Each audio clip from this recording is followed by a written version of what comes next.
All right, John Ojaka here, and thanks for tuning in to another episode of the Music Marketing Manifesto podcast. In today's episode, we're going to be discussing membership sites for musicians, or paid memberships really of all sorts for musicians. What do we mean by that? What's a membership, or what's a membership site? Effectively, we're talking about password protecting premium content that you then charge your fans to have access to. We're going to be talking about this from a strategic approach, and then we're going to be talking about it from a practical approach, how to implement something like this, and of course why you might want to in the first place. Before we get into that, I just kind of wanted to talk a little bit more about AI and some developments that have happened in that space that relate to musicians. This is something that I've been quite interested in. I've been talking about it in the podcast and in my private insider circle coaching calls, really for more than a year now, since ChatGPT first hit the scene and the whole world caught this sort of AI fever, or this AI arms race ultimately began. I've been very busy with a lot of things and haven't released a podcast episode in a few months. And the last one was on AI, and it seems just so much is happening in that space that I think probably for the foreseeable future, and these episodes we'll probably need to do a little bit of catch up just around that, because it has such far-reaching what's the word I'm looking for? Implications when it comes to just music and music marketing in general. Going forward, it's very clear that really everything is going to be affected by artificial intelligence and really ultimately what's coming. So since the last episode, there have been a lot of developments. Some of the more significant ones are things like very recently the release of Claude 3, a new model that is outperforming ChatGPT 4 in a lot of different benchmarks, and is just objectively speaking really pretty impressive and pretty great for people who want to do creative writing, which is, I know, a lot of us, whether these are blog posts in our marketing, or whether it's just getting assistance for all of the content we need to create, from emails to, again, sort of blog posts or video scripts, and or even creative projects like writing books and things like that. That's been probably one of the big challenges around AI, is just getting an output that really doesn't feel cheesy, that feels authentic and is usable and replicates our own voice as much as possible. And Claude 3 from Anthropic, if you haven't tried it as of this recording, it's only a few days old. It does cost $20 a month to get access to Opus, which is their premium model, which is, I think when it comes to AI, if you're going to do it, just pay the $20 and use the best there is, because it's always so much better. Same goes for ChatGPT with the paid plan versus the free plan, but it's looking pretty promising. There have been an enormous number of releases in the AI music space. I want to stress, anytime I talk about AI, especially here in the podcast, my personal interest is not around AI created music. I really do believe that art needs to be sort of filtered through a sentient mind, and I don't know, we'll have to talk about it again when someone feels or there's some consensus that AI has become sentient, but we're certainly not there now. And I just don't have any interest in artificially created songs, and I certainly don't think many of you as musicians will either. But I am very much interested in using AI to be more productive, and often that overlaps with music creation. There are many products out there. Kits.ai has been one that's been around for a while, that can be used to now create models around various drum sounds or guitar sounds or even vocal sounds, and then you can throw in an input and transform that input, maybe a guitar sound that you make with your mouth or some drums that you tapped out with pencils, and then apply a model of John Bonham or something that you've legally licensed to actually use, uh, and then your pencil taps sound like John Bonham, or your voice sounds like someone of a completely different gender if you need some backup vocals, or your guitar tone suddenly sounds like your favorite guitarist. Or even more interesting are these implications around the fact that we can even go and take our own guitar tracks that are properly recorded, go into a studio, lay down our vocals, lay down our guitars, lay down our drums, spend that money once, and then go in and record something in on our iPhones, and then throw it through a model, and suddenly we've got a kind of AI producer on hand. Lots of everything is still sort of in flux and developing. The technology's there, but no one's done a perfect job of seamlessly putting it all together. But if you have a little know-how and a little will, you can now do exactly what I just described, making it more possible for regular people without a lot of money to compete, which is really, really interesting. And I think we're looking at a very interesting future where art is accessible to a lot more people. And I think there's a lot of questions around that for us as musicians. How do we feel about that? And I don't have the answers. I think there's a lot of cynicism around that, because many of us feel we've worked for decades to build our skill set, and now someone can come in without putting in that time, without paying their dues in that sense, and create something that is just as competitive in many cases. So I think there's a lot of cynicism around that, understandably, I think. But does that mean the cynicism is right? Shouldn't we, as artists, want to live in a world where there are more people creating art? What is this future going to look like when everyone, if they want to be, is an artist? And what does the future look like when jobs and potentially even income are replaced decades down the line, and we are left to just spend our time doing what we feel like doing? What does the world look like? Do we all become artists? Is creativity an innate human state? Is that the world we're evolving to, or evolving towards? Again, I don't know the answers to these things, but I think the writing is on the wall that the world is going to shift dramatically, and it's going to have it's going to transform creativity, and that's going to affect all of us. I'm not a sky is falling kind of guy when it comes to AI. I'm very excited about it. Certainly in the short term, it is increasing our productivity, making things possible for all of us that were never possible in the past. But I think as the conversation is now literally turning around AGI, artificial general intelligence, and whether or not that already exists. There are literally lawsuits being thrown around as we speak about claims being made that it already exists. As we enter that world, it is completely inevitable that things are going to change dramatically, and they're going to affect all of our careers and our lives. And I don't know. It's there's no live audience here, so I can't ask those questions. But I pose those questions for all of us to think about. I know it's something that I've certainly been thinking about, and I think it's really interesting, this idea of how do we feel about more and more people being able to create art. And I'm not talking about push-button AI song creation. I'm talking about genuine creativity, where the average person without decades of experience can make a song that is not only commercially viable, but just maybe more appealing to them because it's their creation and it's about their experiences. What kind of room does that leave for us? Certainly, I think in the very short term, and again, those are sort of big picture questions that aren't going to really impact our lives for some time.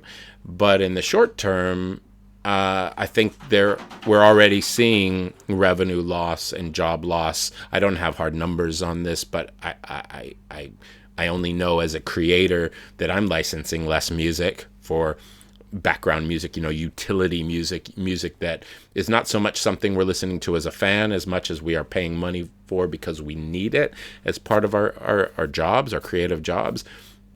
I'm licensing less music because there are literally fantastic music generators that can generate scores or stingers or sound pads that I can use in these videos. So I think people that have been making, musicians who have been making a living around creating that kind of sort of utility music, and again, there's certainly no disrespect intended in that choice of words. I mean purely that it's created sort of to serve a purpose, whether that's playing in a commercial setting, a restaurant, a yoga studio, or whether that's being created to be licensed through the song libraries as something to support maybe a video or whatnot. I think artists who are making their revenue, their income based on that are in real trouble, even though right this moment you've probably not experienced much in the way of dramatic revenue loss, because those playlists are still being played. I think in the relatively near future, a year, 2 years, 5 years, I'm not sure, that will sort of be gone. Those people that need to play that music in their yoga studio or create that track for their wedding video that they're editing will push a button and not only create a song that is exactly what they need, but even create a playlist that is tailored to their customer base if it's in a commercial setting. So that's something that I think musicians that make that kind of music need to really be thinking about pretty seriously in terms of shifting their models, so that they are prepared for, I think, what's coming. I think artists who build their fan bases and sell to those fan bases are sitting best in that, are best prepared for the coming changes. And again, that's what we focus on around here. I don't think AI is poised in any way to sort of replace that. I think fans of music, fans of artists, I should say, are seeking more than just the song. Yes, the song and the music is a big part of it, but it's also lifestyle, it's also culture, it's also connection to individuals, and it's also a want of being part of a tribe. But so I think if that's what you do, I don't think the sky is falling on you right now.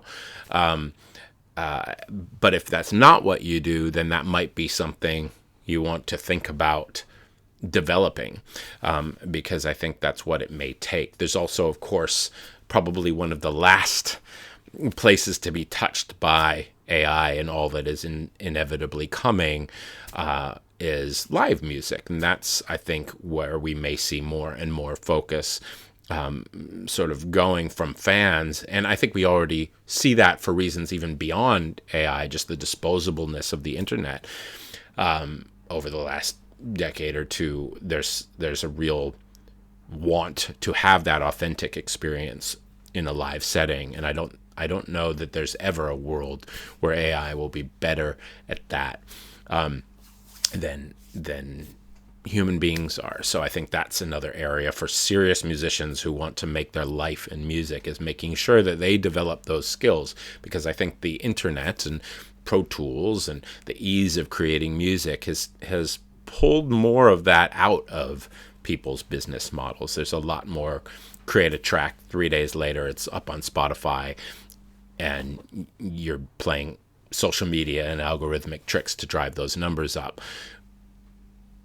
But I don't think that's that viable now for most. I think that it's going to become even less viable in the future because of AI. And I think that, again, authenticity, live music, and really creating connections with fans and focusing on selling, which leads into our bigger conversation here today with membership sites, but leading into selling over just streaming is just going to increasingly be more and more important. One other final sort of thing just to kind of talk about, I guess, because I think it's interesting, and although it doesn't immediately perhaps dawn on people as being relevant to music is the release of, or it's not the release, the announcement, I should say, of Sora, the much talked about. I think everyone listening to this or watching this has heard about Sora by now, because it really made waves out there in terms of mainstream media, not just within the AI space, but this, of course, is OpenAI's video generator that is creating just mind-blowingly impressive videos up to a minute long that are for the most part, not completely, they've posted some bad examples as well, but for the most part void of all of that weird AI morphing that we've all become accustomed to over the last year as AI video generators were released. Sora is doing something different. And that is that, and I'm speaking very much sort of in layman's terms here, in part because, I only understand these things so well. I'm not a data scientist. I don't know really, the nuts and bolts of how every aspect of this is working. And also because I think, just to make it simpler to kind of digest, what my understanding and what seems to be happening with Sora that makes it so significant is that it's not just trained on images and then predicting. It's not what an image should look like as it carves noise into images, like more like Midjourney and some of the other image generators out there, or more like how they tend to work. Instead, it has a bit of, as I understand it, a world model. It's a completely different kind of model that more closely understands physics. So instead of saying, well, if you want a picture or if you want a video of a dog playing in the snow, which was one of Sora's examples, it's not just predicting which pixels should go where, it's predicting how snow should behave and a puppy's fur should behave in a certain kind of environment based on certain scale.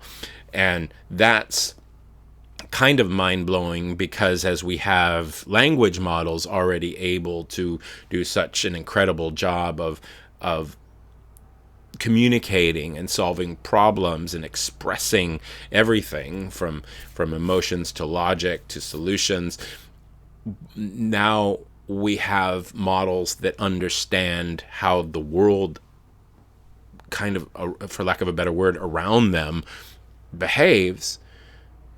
When you combine effectively the two, especially when you put it into something like robotics, which is very much being worked on, you have, or so it would seem, all the components for, if not literally sentient, at least for all intents and purposes, an entity that acts and behaves like a sentient being. And that opens up all kinds of other interesting philosophical conversations about what is sentience and all of that. My personal feeling, as the world is talking about AGI, this first major benchmark in the advancement of artificial intelligence, is that functionally we may already be there, in the sense that certainly not ChatGPT or Claude. This is not AGI.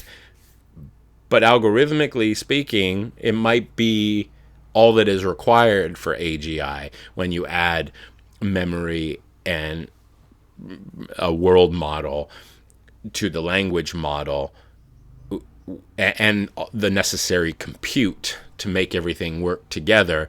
We may already have artificial general intelligence, or at least, again, the what's the word I'm looking for? The science necessary to achieve AGI behind the scenes. And there's certainly many rumors swirling, and have been for months now, about perhaps OpenAI already achieving that. Claude 3 and Anthropic are trying to sort of imply that they've created it with some of their language. It's mostly being dismissed. Elon Musk is currently suing OpenAI, claiming that they have achieved it and trying to force their hand in court to acknowledge where they're at, so that they can force certain changes with Microsoft, which would then release it again to the public, or make the technology more available to the public. So it's an incredibly interesting time. But what I was ultimately sort of getting at is my personal suspicion, and I don't know, I could easily be wrong here, is that we may have already achieved it, and it may be one of those things that in a few years' time the world is kind of going, oh, we achieved this 3 years ago. I think we're all expecting this moment, almost like a spaceship coming down and hovering over the White House, where it is announced that AGI is here. And I think while the effects of AGI will be so profound, the arrival of AGI may not be quite so obvious. And I think there's a decent chance it's already occurred. And it's just not the big moment that we all expected. It's a subtler moment where we realize it's not exactly sentient. So it's more of a algorithmic potential than anything else, at least again initially, until it starts to embody until it starts to be used in conjunction with these other components, such as having memory, such as having more compute, such as being installed in a robot that can engage with the physical world around it. But perhaps the components already exist. Perhaps some of these companies behind the scenes have realized that, are realizing that, and are already using it experimentally in some of these ways. I don't know. But it's fun to think about, and it's a really, really, really interesting time. If you're kind of behind the curve on all this AI stuff and you'd like to learn more, I have re-released the Musician's AI Toolkit. It is no longer a live workshop, but all of the lessons and the recordings of the live workshops are all now made available inside that members area. You can check that out by just going to musicmarketingmanifesto.com, and from the products and services tab, you can now find the Musician's AI Toolkit. Check it out. It's there for you should you want to up your game when it comes to artificial intelligence and use it, or learn how to use it more specifically to ultimately market your music. That's really where its focus is. Using it to create marketing copy, using it to create music videos, using it to create images that you can use in your ads and in your blog posts and all that other content, create t-shirt designs and album covers, and analyze your data to find unexploited opportunities and everything else. So you can learn more about it there. Just again, head over to musicmarketingmanifesto.com and click on products and services and look for the Musician's AI Toolkit, should you be interested. All right, so that's just kind of just some, I don't know, me getting up on my soapbox a little bit and talking about AI. I hope you find it interesting. I certainly do, and I'm going to continue to kind of just report on it and keep you guys generally abreast of some of the major developments. This is something we do also regularly in our monthly coaching calls. If you'd like to take part in those, again, just head on over to musicmarketingmanifesto.com, and from that same drop down, you can find the Insider Circle, my private mastermind, where we get together once a week, have live coaching calls, and I talk about this stuff extensively, as well as answer questions and give you music marketing advice. And then I release monthly training modules as well, filled with helpful tips and strategies that will make you a better marketer for your music. All right, so let's talk about membership sites. So what is a membership site? So I think I can't get unstuck from calling it a membership site, which is really just something that us marketers have been saying for 10 or 15 years, but it's not really about a membership site anymore. So I need to stop saying that. It's about a membership. And we're all familiar with services like Patreon, and they are effectively memberships. So this is not particularly new. This has been around, this concept of charging people for access to premium content. It has been around for quite a while. I remember covering the launch of Patreon. It's got to be now 12 years ago or something here on the podcast when they were brand new, and they've certainly taken the world by storm. And a lot of creators have embraced this model, I think, for really good reasons. It works really well, especially when people are creating content that is hard to monetize, such as YouTube channels. And while there are many, many music creators on Patreon, it has been less widely embraced in the music space. Again, it's pretty widely embraced, but less widely embraced than something like YouTubers, who it'd be abnormal for them not to have a Patreon campaign because it's such a good way to monetize, especially when you're growing and you have a fan base, but you're not quite big enough to pull in those sponsors. And it seems to fit so perfectly with music, where we're in exactly the same place, especially if you're embracing streaming strategies and you're making such a small amount of money, but you may have a reasonable fan base. A few thousand people that care about you and your music can generate you a lot of revenue each year. But a few thousand streams, or even just a few thousand people streaming your music regularly, isn't going to generate you much revenue at all. And one of the things I talk about a lot around Music Marketing Manifesto and my courses and products and in my coaching calls and all, what one of the principles that is paramount to everything I've been teaching all these years is the need for musicians to embrace a sales model, to actually be selling. Streaming is great. Streaming is fine. I'm not an anti-streaming guy. But if I take two groups of musicians, let's take two groups of 100 musicians, just to be random, and I teach 100 of them how to go and get more streams, and I teach 100 of them how to go and build a email list and sell to that list, and I tell each one of them to try to make $5,000, far more of them are going to make that $5,000 with a sales model. You need, in reality, a lot more than, for most of you, more than 1 million streams to hit that number. But the minimum number of streams, if all your streams were high quality streams in first world markets, you might make $5,000 with around 1 million streams. Again, for most of you, probably be more like 1.5 million.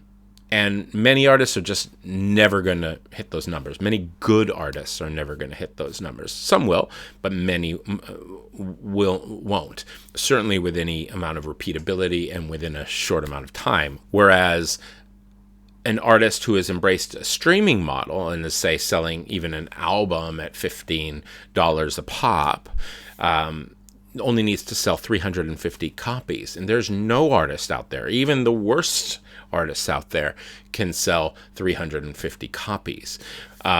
When you add a funnel to that, or even a couple of funnels, so you've got an upsell and a downsell, you've got maybe a follow-up promotion for a membership site, maybe you're doing house concerts later in the year. If you add some additional profit points to that, you may need to only attract 100, 150 customers, depending on what your follow-up promotions look like, to make the same amount of money. And truthfully, everyone can do that. And I'm not necessarily, I'm not saying that you should embrace sales and ignore streaming. You should do both, but you should embrace them both in complementary ways. But what I do want to constantly get up on a mountain and scream out to every musician in the world is, don't ignore sales models. We have this terrible habit in this industry, and it predates streaming, but this terrible habit in this industry of trying to emulate the rock stars of the world and do what they're doing. But what they're doing works because there's usually, if not at least hundreds of thousands, even millions of dollars behind them, and they're engaged in very expensive and very risky branding strategies, where you spend so much money that you create these tipping points of awareness, and at the end of it, you have a hit on your hands. And you need to have a massive hit in order to make that money back. And we just can't do that when we have a few $1,000s to spend. Of course, there are exceptions. You can get struck by lightning and be one of the lucky ones, but that's not, hope is not a strategy. And so we need to engage in strategies that allow us to basically scale. And that means spend money and spend $1 and make at least $1.01, hopefully more, out the other end. And you can really only do that with sales models. Again, there are exceptions to every rule. You can, especially if you get lucky along the way, you can theoretically spend enough money to algorithmically trigger organic growth with platforms like Spotify, but it's very, very, very, very hard, and there's a lot of, frankly, BS and hype and a lot of the claims wrapped around that. But it can theoretically be done, but just, again, it's way less consistent and predictable as artists building their mailing list and selling stuff to their mailing list. Now, where am I going with all of this, and how does this pertain to membership sites? Right now, we typically do this by selling an album. The album is still the product that the masses are familiar with. It is obviously a collection of music that we can justify charging a reasonable amount of money for, $10, $15, $20. And that allows us to run ads, because if we have a really fine-tuned funnel, then we can profit. We can at least break even, and we can grow that fan base, that list, without losing money. And then we can go back to that list with promotion after promotion after promotion, making money indefinitely from that one sign up, from that one initial conversion. But the album is problematic. Less and less people feel connected to the concept. The younger generations don't connect to it as much. And I don't want to say that there's a lifespan on it, because I don't think I really believe that. And despite what people will tell you about, how physical albums are actually dead, that's really not true in the independent space. It is industry-wide. You can't, artists can't rely on selling physical albums if they're trying to blow up in the mainstream. And the amount of physical albums they sell is not going to be overwhelmingly significant unless you're one of the flukes like an Adele or a Taylor Swift, who can release a special release or a special pre-order kind of release and make a significant amount through physical merch. But for the most part, the traditional physical album in the mainstream industry is sort of dead, but it's not dead. I want to stress this with independent artists, not because people are chomping at the bit to get a piece of plastic with a cover on it from the artist they love so that they can put it into their archaic car stereo and listen to it. That's not so much the thing. What it is that the buying triggers for independent artists are very different than the buying triggers for mainstream artists. They buy from us not because we're the biggest, greatest hit that is sweeping the nation by storm. They buy from us as independent artists because they feel a connection with us, because they're on our mailing list, because they follow us on social media or on YouTube or wherever we broadcast. And they feel a connection with us, and they want to support us, and they want to have something physical to commemorate that experience. So the album's still very viable. As the owner of TunePipe, my website and funnel builder platform for musicians, I see sales numbers all the time. Many artists are selling hundreds of CDs a day. There's a lot of revenue there, and I still think that, well, not think, it is. I have data to support that it is the best and most immediate way for an independent artist to sort of monetize a funnel and to scale. But I do think we need to be careful there, and the world is just going to continue to change more and more and more, and we need to have other ways to monetize. And that's where the membership comes in, or a membership site. A membership, again, is a password protected area of your website that you charge fans to get access too. Again, much like Patreon, but where Patreon not only takes a very significant percentage of your income, how much they take depends on your plan. I believe it can be as high as 20%. If not, it's certainly commonly around 15%. Check out their prices to make sure what I'm saying is right there. I haven't looked in a little while, but they take a significant percentage of your income. That's a lot of money. You make $100,000. That's $15,000 or so that they could be taking from your revenue. But it's also, they're controlling the entire experience. They're controlling the customer flow. They're controlling the customer data.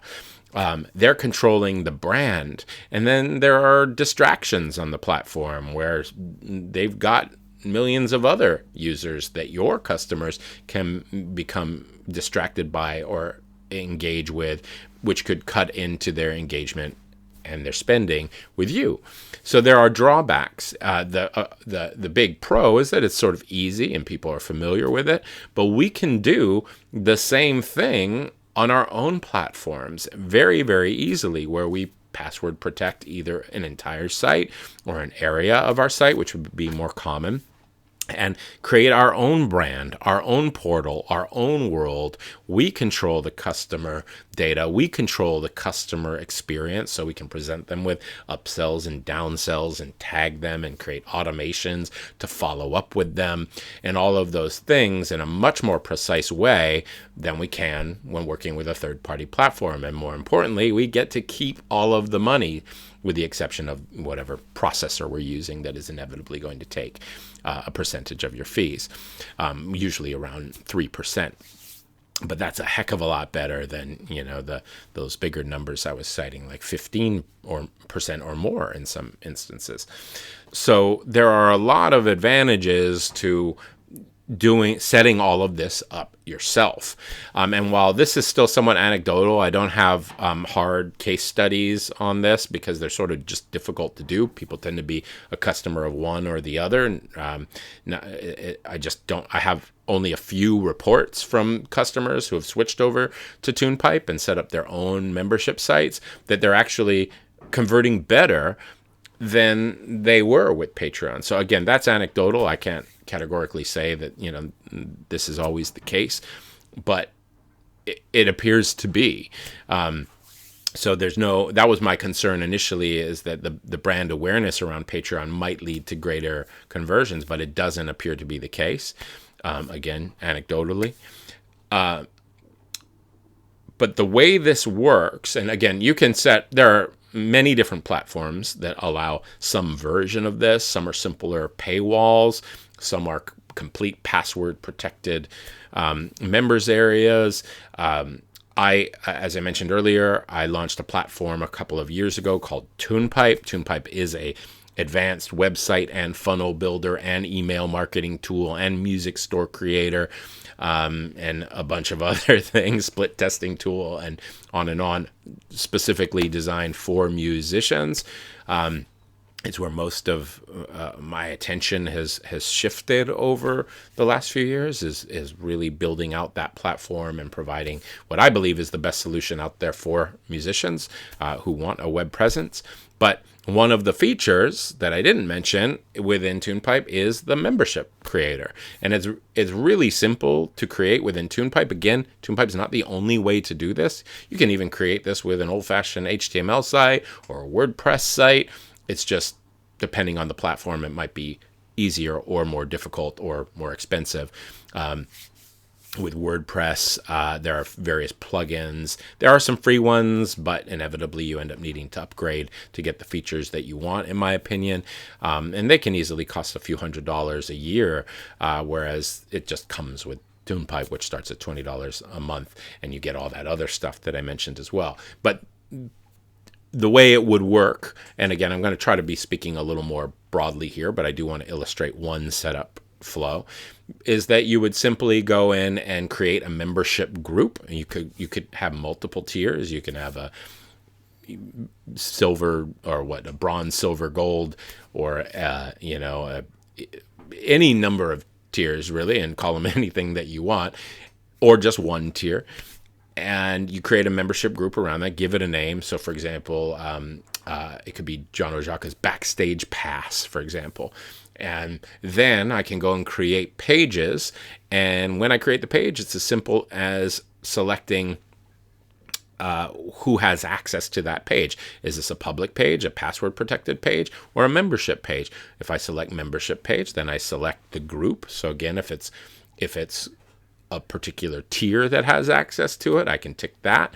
And then in order for someone to view the content on that page, they have to log in to get access. And when inside of ToonPipe, when creating a product, you can select what kind of product you're creating, whether that's physical, digital, a service-based product, or a membership product.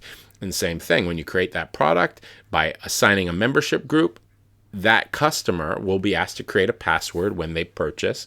And then they'll be sent a login link, and they can log in anytime, and they'll be redirected to your membership homepage. You'd create a dedicated homepage for that membership site. It can have its own header if you want. You can make it look and feel different from the rest of your site. Whatever you want to ultimately do. And then you've got this little hub. Now, this could be a single page, or it could be an entire sort of website within a website, which tends to be how I do it. If you've ever signed up for any of my programs in the last couple of years, like Music Marketing Manifesto, you've been inside an example of this. But again, what do you sell? What do you charge people access for? This can be anything that makes sense to you and your brand. So the obvious one is new music, and it can be that simple. A simple homepage where you have a welcome message or a video, and then every month you're dropping a new recording, a new track, and charging people access for this. You could put a small monthly fee on this. It could be $1 a month, $3 a month, $10 a month, or you could put an annual fee on this. It could be, of course, a one-time fee, but I think that would defeat a lot of the purpose behind how valuable this is. So one of the things that I like is annual payments. So we try to close maybe a $20 or $30 sale, make it something a little more comparable to an album price. It usually pays to sort of start low and then try raising your price until you hit that drop-off point where it no longer converts, and test a little bit to see how much you can ultimately charge, how much your fans will ultimately pay. And let's say you're charging $20, $30 a year to get access to that. That also lowers that cancellation pressure. If a person is being charged every month and they're not logging in every month, which will happen to the best of us, because attention wanes, it tends to ebb and flow. And if they're not logging in every month, the fans may tend to go, I'm just not using this, and cancel every single time they get billed that $5 a month or $3 a month or whatever you're charging. Whereas if it's an annual fee, then they're really not seeing that statement or that charge but once a year. And as long as they're logging in occasionally and occasionally engaging with your emails and content, they can still feel good about that pretty affordable annual fee because they know they're supporting you, which should be a big part of the messaging around the sale, around your selling proposition. So once more, from the fans' perspective, what this feels like is, just as you'd be promoting an album, you would promote a membership. If the prices are pretty comparable, again, you can probably justify a slightly more expensive membership. And you can make this as simple or as complex as you want it to be. I kind of brushed through that, but it could be new music once a month. It could be an archive of all of your past music. It can be a place where you put on live streaming concerts once a month. You can hold live chats. You can do anything that you want. I would advise people not to make it too complicated, or you're going to have a hard time. It's going to become this big amount of pressure for you to keep creating the specialized content. But as long as you make it manageable and you regularly release content and stay engaged with those fans in that password protected members area, then you should do quite well.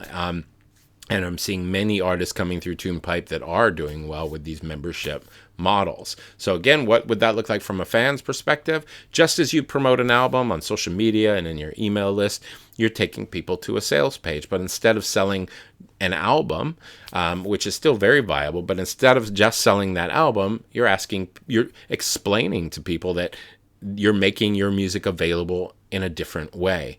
And what I would recommend is probably not limiting the music to only the members area, but making some of it exclusive to the members area and releasing it in advance to the rest of the world within the members area. And that will allow you to still do all of the other things, still print up that album and sell it to the people that want the physical copy. And you'll probably find a lot of your members also buy that, boosting revenue even more. But also allowing you to still release at least some, if not all of it, to the streaming platforms. And so, again, you're driving them to a sales page, you're making the pitch, you're explaining how hard it is for independent artists. And by supporting this membership site, they're not only helping you execute a sort of viable model as a struggling independent musician, but they're also just supporting you in a healthier music industry. And then optionally, depending on the platform you're with, you have the ability to even upsell that. So for example, that would be a great opportunity now that they've bought the membership site or the membership. Would you like a physical copy when the album's released? An extra $15. Would you like it to be autographed? An extra $5, and so forth. And of course, you're tagging people based on their purchases, so you've got automated follow-up campaigns to market complementary or additional products down the line. And as always, you should be continuing to engage with them as well with regular free and entertaining content to sort of win that attention, so that you have the right to market to them occasionally over the coming years. So I really think that, I think through platforms like Patreon, that has already somewhat become the model, whether we connect to it in that way or not. But I think what's sort of missing from the equation is retaking control over this. It's crazy that we would give 15% or more of our revenue. It's not always that high. I should add, and it depends on what platform you're going with, because there are other platforms that would allow you to do this as well. But it's crazy that we would give anywhere near 15% of our revenue just to do something that you can set up with a few clicks, and that you can set up in a much, much cooler way that is more consistent with your brand. So that's kind of it. That's kind of membership sites in a nutshell. The marketing of the membership site is really no different than the marketing of an album, with the difference being that there needs to be supportive and clear language around the selling proposition. You're selling a better, more intimate experience. You're selling hopefully better, more exclusive content that they get earlier than others might get it. In some cases, they get content that no one else will ever get. And in turn, you're also creating a very loyal tribe, because you are engaging with this group regularly, and they're appreciating that engagement because they're spending money to get it. And that's, I think, what more and more, I think that's what the future of monetization is going to look like for independent artists. I don't see the album going away anytime soon in the literal sense or in the conceptual sense, but it isn't something that we can rely on being there as a point of monetization forever, especially as younger generations that never bought albums mature. And I think the solution is, without question, memberships. Whether you go out and do it through a Patreon, which you absolutely can do, or you set up something custom yourself, or you go and set up something through a service like mine, through toolkit.com. I see this as the way that most musicians are making the majority of their revenue in the coming years. It already is for many, and I see a lot of these artists through TunePipe, but I think that this is something that we should be targeting and thinking about as musicians, because if you're not going after sales, then you are leaving money on the table, and the amount of money you're leaving on the table is in many cases going to be the difference between being profitable, being able to scale, being able to grow, or not. Because if there's not sales revenue, if there's not these $20, $30 purchases coming in as a result of every conversion, then you're most of you are never going to be able to spend money on advertising. And without spending money on advertising, you can't scale. You can't grow fast enough. You're going to have to go out there into the real world and tour and shake hands for the rest of your lives. And for some, that probably still sounds romantic, but it's very, very, very difficult to maintain. And it's very healthy. If you can do it, you should do it. There'll be no more valuable experience for you as a musician, but it isn't possible for a lot of people with families, people that can't afford to pay band members. And it's not ideal for people who want some semblance of normality in their life and don't want to be on the road forever. So if that's a factor for you, and it's a factor for most, then you need advertising to do that job for you, that job of growing your audience. And you can't do it if you're making 0.003 cents per conversion, but you can do it if you're making $15, $20, $30 per conversion. And if you are going to embrace a sales model, then you really, really, really should be looking at subscriptions, and that means a membership.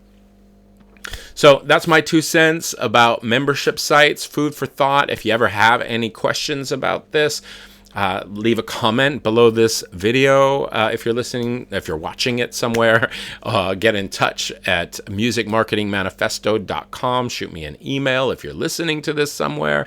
And if you'd like to learn more about how you can use TunePipe, the service that I own and mentioned earlier, to set up your own memberships, then head on over to toolkit.com. It's free to try. You get 14 days for free. Prices start at just $20 a month. If you want to stick with us, I just absolutely love the platform, and the feedback from people who've been using it has been tremendous. I believe it can absolutely help any artist that makes that switch. And me and my team are always here to help anyone who's interested in getting their website and funnel and email marketing and membership site up and running. All right. So once more, musicmarketingmanifesto.com, toolkit.com. You can always reach me by reaching out or sending an email to support@musicmarketingmanifesto.com. Until next time, thank you and take care. Thanks for listening to the Music Marketing Manifesto podcast. If you'd like to learn more about how you can market your music using the direct-to-fan strategies discussed on this show, then head on over to musicmarketingmanifesto.com and sign up for your free copy of the Music Marketing Blueprint. Once again, that's musicmarketingmanifesto.com.